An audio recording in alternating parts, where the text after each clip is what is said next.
Hello guys, welcome to all. Today we are going to see the topic of diuretics part 2. Before move on to this lecture, I introduce myself. My name is Mohammad Salman, doing third year MBBS from Government Medical College, Pudukkottai. Objectives of today's learning is introduction, mechanism of action and the classifications of thiazids, effects and uses of drug, and finally few MCQs related to this topic. Introduction. Thiazid is a medium efficacy diuretic. Okay, it mainly acts on the distal convoluted tubule by blocking sodium chloride symporter. Imagine this is a lumen of the DCT. Okay, there's adjacent epithelial cell found. In the lumen, there is a sodium chloride symporter is present. Normally, in the DCT, there is a presence of sodium chloride along with some H2O. Okay, so through this channel, only sodium and chloride pass to the adjacent epithelial cell. Water cannot pass through this channel. Okay, so sodium and chloride enter to the adjacent epithelial cell. By the action of the thiazid, sodium chloride symporter present in the lumen blocked. So there is a concentration of sodium and chloride along with the water in the DCT increases. Okay, and the deficiency of sodium in the adjacent epithelial cell. Fine. There's a deficiency of sodium in the adjacent epithelial cell due to the blockade of sodium chloride symporter. So to compensate this sodium deficiency, it activates the sodium calcium exchanger. Okay, the sodium calcium exchanger, it neutralizes the sodium level and decreases the calcium level. Fine. Okay, so we see that thiazids act on distal convoluted tubule. Also, it acts on PCT, proximal convoluted tubule, exactly at the uric acid channel. Normally, uric acid channel used to pump out uric acid into the lumen of the nephrons. Thiazid also pass through this channel and block the uric acid channel. This leads to hyperuricemia. Fine. Okay, so in the DCT, due to the blockade of the sodium chloride symporter, there is increasing the concentration of sodium chloride along with water. Next, move on to collecting duct.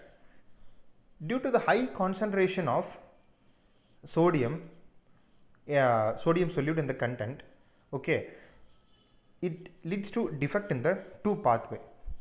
One is a potassium pathway and another one is a H plus pathway in the collecting duct.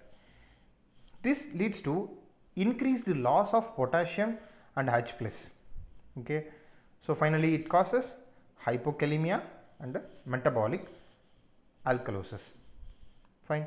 Okay, so the mechanism, thiazid act by blocking sodium chloride transporter. This above block leads to accumulate sodium and chloride along with the water in the lumen. This thiazid also leads to decreased sodium concentration in the adjacent epithelial cell. In order to compensate the sodium loss in the adjacent epithelial cell, sodium calcium exchanger in the epithelial cell is activated. This leads to normalized sodium and a decrease in calcium level in the adjacent epithelial cell. Due to thiazid, sodium concentration in the lumen is increased. Fine. Okay. Next, move on to drugs and its pharmacokinetics. So the drug of thiazid include chlorothiazid, hydrochlorothiazid, indapamide, metolazone, chlorthalidone, polythiazid, benroflumetazid. The first point strike to your mind when see the drug of thiazid is all the drugs are good at oral except chlorothiazid. So the chlorothiazid given in a parenteral form. Fine. So which drug of the thiazid is the longest acting? Okay. The drug of thiazid which is longest acting is chlorthalidone. Okay, so it is preferable for hypertension condition. We will see later. Okay, then I categorize two drugs separately, polythiazid and benroflumetazid, based on its bioavailability.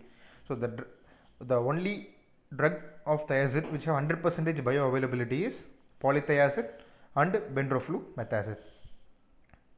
Fine. Next, action and its uses. We already well aware of the action. Okay, so from the action I use it to correlate with the uses of that particular action. Okay, first it leads to increased loss of sodium by blocking sodium chloride symporter. Normally we know that thiazid is a medium efficacy diuretics, so it is a medium efficacy diuretics.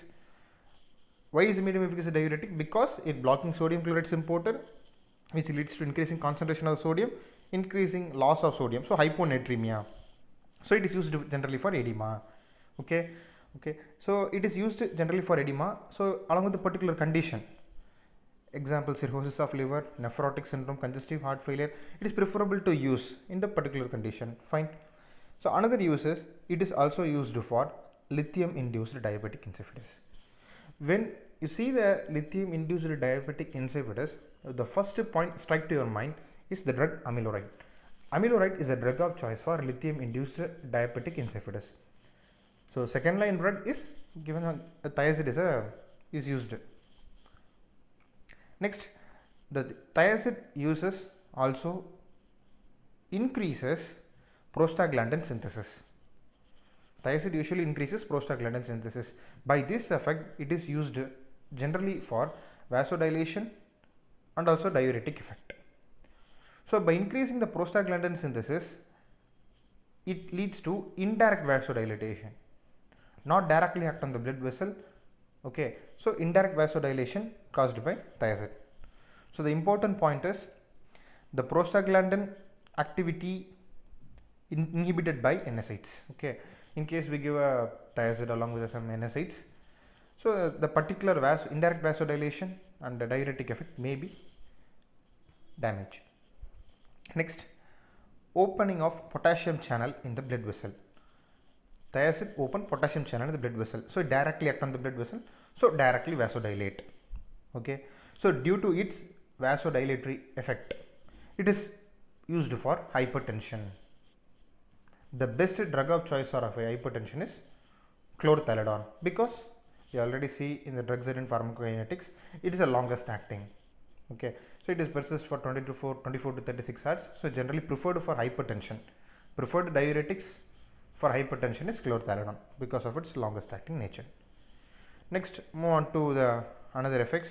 Weak carbonic anhydrase inhibitor.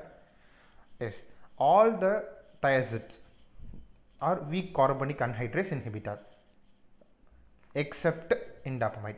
Okay, the exception is very compulsion to know because it is frequently asked in a NEET PG question. Okay, so all the thiazide are weak carbonic anhydrase inhibitor except indapamide. So it is used for because it is used as a diuretic effect. Next, we are going to see the two opposite drug. One pole indapamide and another pole is metolazone. Indapamide is generally used for hypertension, not preferable for edema. Metolazone is preferable for edema, not for hypertension, because indapamide is more preferably for vasodilatory effect than diuretic effect. Metolazone is more preferably for diuretic effect comparatively than vasodilatory effect. So okay, so indapamide is used for hypertension, metolazone is preferable for edema. Fine. Next, another effect is, we already see in the action, due to the sodium deficiency in the adjacent epithelial cell, there is an activation of the sodium calcium exchanger. Okay, so this sodium calcium exchanger activation leads to neutralize the sodium deficiency and leads to deficiency of calcium. So in order to compensate the deficiency of the calcium, there is an increased calcium absorption. So thiazide leads to hypercalcemia. Okay, so it is used for idiopathic hypercalciuria, which decreases the effect of nephrolithiasis. What is the nephrolithiasis? It's a stone formation. Okay, so in case of idiopathic hypercalciuria condition, the preferable diuretics is thiazide. Next, it's the same action we see in the collecting duct. Due to the increased sodium concentration, there is a defect in the two pathway. One is a potassium pathway, one is a potassium pathway, and other one is a H plus pathway, proton pathway. So due to this defect, there is increased loss of potassium. This leads to hypokalemia, and increased loss of proton leads to metabolic alkalosis. Fine. Next, move on to adverse drug reaction. So from the effects and uses, we have a general idea to rule out the adverse drug reaction. So hypokalemia, metabolic alkalosis due to H plus loss or proton loss, then hypercalcemia due to compensatory activation of sodium calcium exchanger. In addition to one is a hyperglycemia and another is a hyperlipidemia. Generally, thiazide is contraindicated in diabetes mellitus because of its hyperglycemic effect. And also another adverse drug reaction I didn't mention here, erectile dysfunction. Thiazide also causes erectile dysfunction. Fine. Next move on to antidiuretic effect. From past side, we have to see thiazide as a diuretic. So in this slide we are going to see the thiazide as antidiuretic based on its paradoxical effect. So paradoxical effect, exactly thiazide exerts paradoxical effect by decreasing urine formation. Okay, so in the patient of diabetic insipidus, so it acts as both diuretic as well as antidiuretic effect. So it is beneficial in both in central and the nephrogenic diabetic insipidus. So how its act paradoxical effect? Paradoxical effect is believed to be to increase the formation of CAMP in the distal tubule. So thiazide acts as both the diuretic and antidiuretic effect. It is generally preferred for edema and hypertension along with lithium induced diabetic insipidus and also central and nephrogenic diabetes insipidus. So we are going to finally end up with the summary. First, it acts mainly on the distal convoluted tubule by blocking sodium chloride symporter channel. This leads to increasing the sodium chloride along with the water in the particular lumen. Next summary, it is generally used for edema and hypertension with some exception. What is some exception? The opposite drug. One is an indapamide, another is a metolazone. Indapamide for hypertension, metolazone for edema. And also it is differentiated from the loop diuretics by calcium mechanism. Yes, loop diuretic causes hypocalcemia, thiazide causes hypercalcemia. So it is the best to differentiate loop diuretics along the thiazides. So loop diuretics hypocalcemia, thiazides hypercalcemia. It also has antidiuretic action and is used for diabetic insipidus. Okay, fine. So we are going to see the few MCQs related to this topic. First question, thiazide can cause all except. Option A, hyponatremia. Yes, it's true, because due to the blocking of sodium chloride symporter, increasing the concentration of sodium in the lumen, it leads to increased loss of sodium. So hyponatremia it can cause, okay. Then hypokalemia, exactly too, due to the increased loss of potassium due to leads to hypokalemia. Then erectile dysfunction, as it is adverse effect. Hypocalcemia, no, hypocalcemia in loop diuretics, not in thiazide. In thiazides it causes hypercalcemia. So first question on answer option D.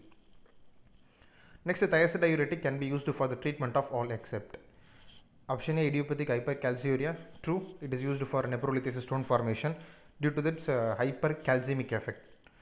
Option B, hyperlipidemia. No, because it also causes hyperglycemia and hyperlipidemia. So it is not used for the treatment of hyperlipidemia. So for second question, answer is option B. Third, thiazide can cause. So thiazide, in spite of seeing this type of question like metabolic acidosis, respiratory alkalosis, I have to tell you to rule out the easy way. In order to see in the diuretics, so first eliminate the respiratory part. Okay, so only focus on metabolic, either metabolic alkalosis or metabolic acidosis. So carbonic anhydrase inhibitor, loop diuretics, thiazides. So in these three type of diuretics, carbonic anhydrase, loop diuretics, thiazides, all causes hypokalemia. Okay, potassium loss, hypokalemia. But except carbonic anhydrase inhibitor, the limiting loop diuretics and thiazide causes metabolic alkalosis, and carbonic anhydrase inhibitor causes metabolic acidosis. Okay, so thiazide can cause metabolic alkalosis. Option A is right. Then thiazide effect of free water clearance. So in a free water clearance, there is a two type of free water clearance. One is a positive free water clearance and the negative free water clearance. Positive free water clearance focus on the DCT and negative free water clearance focus on the collecting duct. So in a carbonic anhydrase inhibitor, loop diuretics and thiazides, carbonic anhydrase inhibitor usually increases positive free water clearance. Loop diuretics decreases positive free water clearance. Loop diuretic decreases both positive and free water clearance, and the thiazides which decreases positive free water clearance. So the thiazide effect of free water clearance, which indirectly mentioned the positive.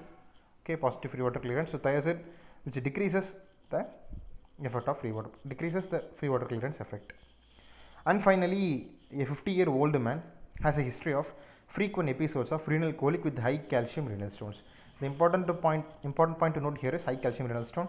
Okay, which of this is preferred diuretic? Furosemide is a loop diuretic, so it is not preferred. Spironolactone, it is also not preferred. Hydrochlorothiazide, it is a thiazide, so it is preferred. Option C is right answer. Okay, so thank you.